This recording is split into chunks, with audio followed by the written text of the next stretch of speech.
Bismillahirrahmanirrahim. Wa yajibu sareng wajib bihaqihi ta'ala dina hakna Gusti Allah ta'ala naon kaunuhu qadiron, sifat kaunuhu qadiron, kaunuhu ayana Gusti Allah eta qadiron anu kawasa pal kauniyatu mangka ari sifat aya al madkuratu anu dicaritakeun itu kawan eta sifatun sifat sabitatun anu tetep itu sifat pinapsiha dina dirina itu sifat qaimatun anu tetep bidati dina dat lazimatun tur anu tetep lil qudrati kana sifat qudrat pamakna kaunihi mangka ari makna na aya na Gusti Allah eta qadiron anu kawasa eta huwa ari itu makna eta qiyamul qudrati tetepna sifat qudrat bidatihi ta'ala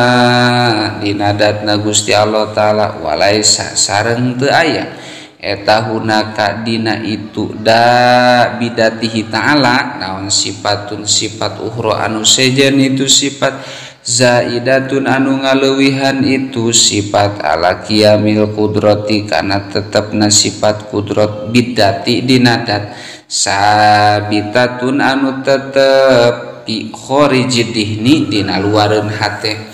wadiduhu sareng ari lalawanana itu sifat kaunuhu qadiron eta kaunuhu azizan sifat kaunuhu azizan kaunuhu ayana Gusti Allah eta azizan anu apes wadalilu sareng ari dalilna ala dalika kana tetepna sifat kaunuhu qadiron ai subuti kaunihi tegesna tetep ayana Gusti Allah eta qadiron anu kawasa eta dalilul qudrati dalil sifat qudrat wa in sita sareng lamun karep anjeun kulta mangka ngucap anjeun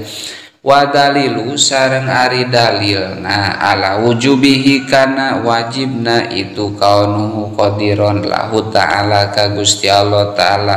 eta anal kauna sanyana bukti na Gusti Allah eta qadiron anu kawasa eta lazimunan eta lazimun anu tetep liqiyamil qudrati kana tetepna sifat qudrat bidatihi dina datna Gusti Allah ta'ala wa ida sabata sareng di mana-mana tetep lahu ta'ala ka Gusti Allah ta'ala